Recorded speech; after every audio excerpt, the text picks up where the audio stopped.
Début de la deuxième journée, je déjeune à l'hôtel. Le Mad Hatter, j'ai eu le temps de découvrir qu'il était construit sur le site d'une ancienne fabrique de chapeaux. Donc, c'est pas seulement une référence à Alice au Pays des Merveilles, il y a vraiment une référence par rapport aux chapeaux. Donc, il y a des publicités, des guides de vente de chapeaux d'il y a une centaine d'années. Mais évidemment, ils sont aussi allés all-in sur Alice au Pays des Merveilles. Les fenêtres, les plafonds sont décorés. On est dans la thématique. Aujourd'hui, le projet, c'est de partir dans Londres, centre-ville. Donc, aller voir, passer par les principaux monuments, aller voir quelques sites que je veux revoir. Puis, nous laisser guider par la température et les distances. C'est bien fait parce qu'à l'hôtel, ils ont 2 types d'extincteurs pour tenir compte des différents types d'incendies. C'est juste qu'en situation de feu, c'est peut-être pas le moment pour se poser des questions de chimie.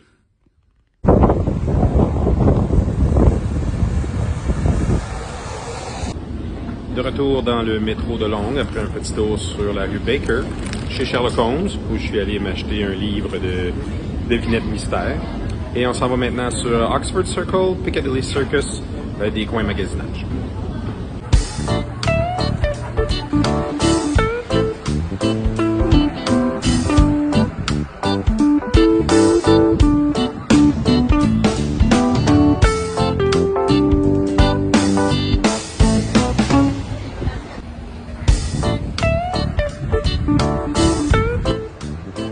Même l'armée du salut est fancy ici.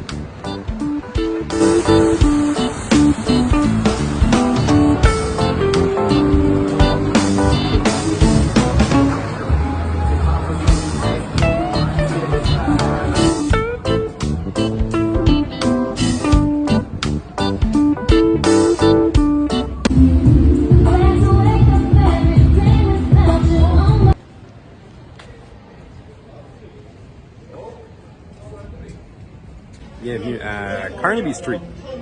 Carnaby Street, c'est un petit village entre Oxford Circus et Piccadilly Circus où on retrouve à peu près tout. Des magasins, des boutiques, des marques plus connues, des marques moins connues. Et il y a des restaurants aussi comme le Shakespeare's Head Pub derrière moi, qui étrangement n'a aucun rapport avec William Shakespeare. C'est juste 2 cousins distants du gars qui avait ouvert un pub dans les 1700. Donc on va aller se promener sur Carnaby Street, voir qu'est-ce qu'on découvre. Il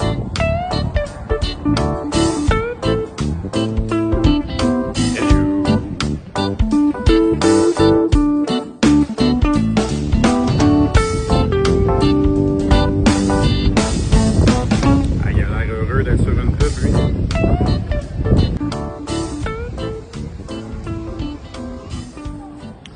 Fun fact à propos des pubs à Londres, il y en a vraiment partout, mais ils sont pas aussi exotiques qu'on pourrait croire. Ils sont généralement tous associés à des chaînes. Donc celui derrière moi, The Crown, mais là vous voyez au-dessus de l'enseigne juste ici, lui c'est un Nicholson's.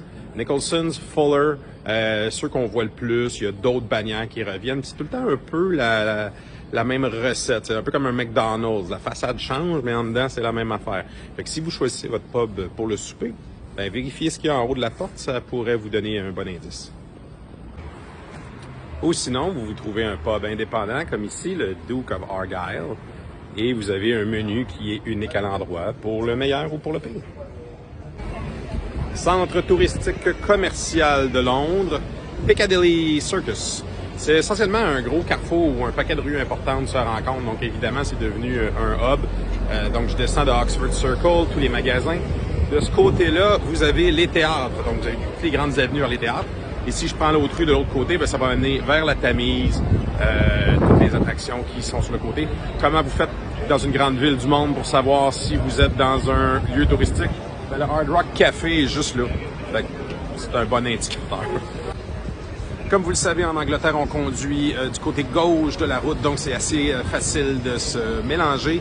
Les Anglais sont gentils, ils ont écrit au sol de quel côté regarder quand on traverse les rues, parce que je suis pas le seul touriste à être mélangé. Mais un petit conseil entre vous et moi, regardez des 2 bords. Il y a des one-way partout. J'ai trouvé Mary Poppins.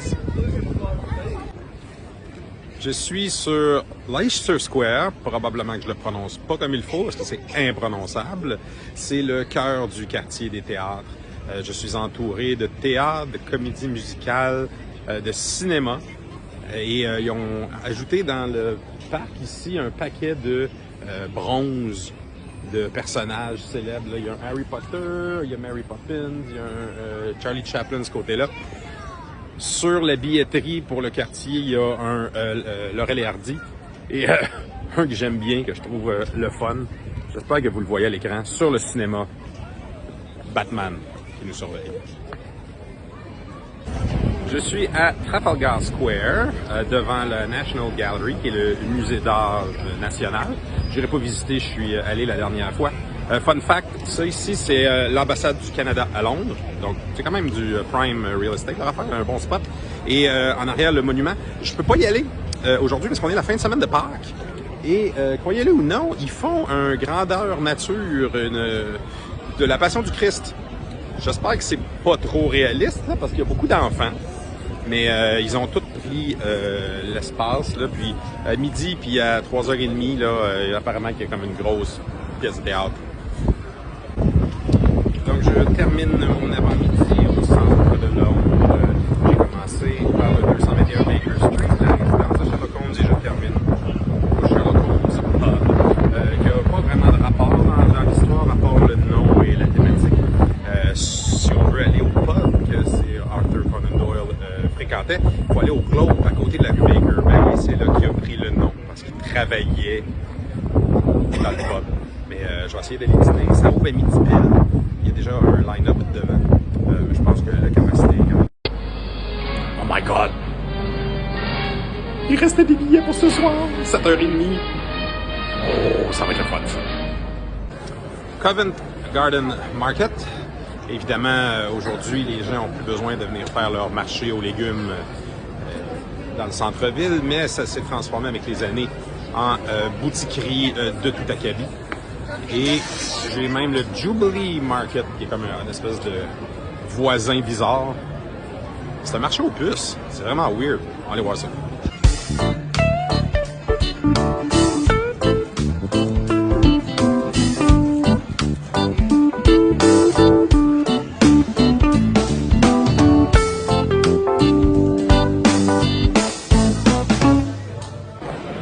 Donc maintenant, je suis à Covent Gardens. Beaucoup mieux que le centre d'achat de l'autre côté. C'est rendu beaucoup aussi des boutiques souvenirs un petit peu plus haut de gamme et beaucoup de petits restaurants. Toute la place centrale est rendue une terrasse et je suis maintenant devant la tabagie de l'endroit. Covent Garden, c'est aussi les amuseurs publics.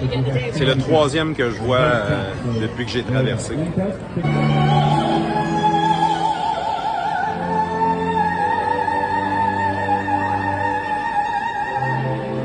Le soleil est sorti, j'ai décidé de venir faire un petit tour dans le nord de Londres. Emirates Stadium, domicile de l'Arsenal. C'est pas mal plus gros que Stamford Bridge où j'étais hier. Un petit peu plus petit que Wembley, mais eux, ils ont un club permanent qui est Arsenal, un autre puissant club anglais. Je ferai pas la visite, mais on va aller fouiner dans le musée.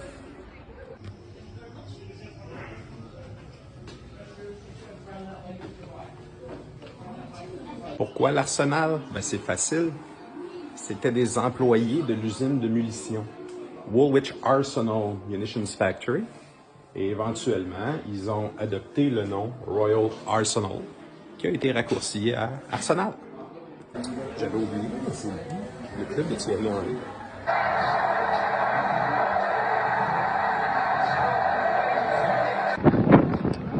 Et voilà pour Gabriel, je t'avais promis d'aller au château, donc je suis au palais de Buckingham, le palais du roi d'Angleterre.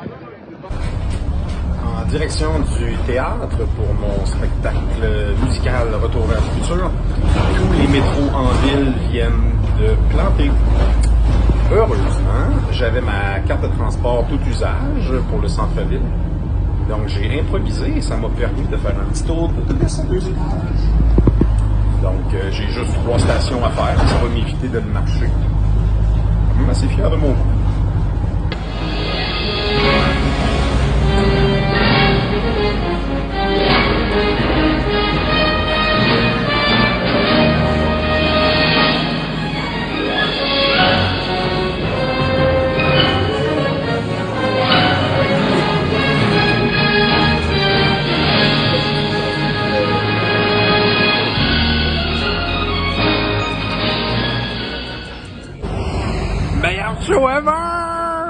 même temps, j'étais un petit peu vendu, puis c'est comme mon film préféré. Puis, mais les acteurs étaient débiles. Ils ont réussi à trouver un acteur qui sonne exactement comme Michael J. Fox, puis il a appris toutes les mimiques. C'est fou. Puis le Doc Brown était bon aussi, il sonnait vraiment pareil. Un peu plus chubby. Fait que on va aller finir la soirée sur Piccadilly Circus, histoire de profiter de la nuit londonienne.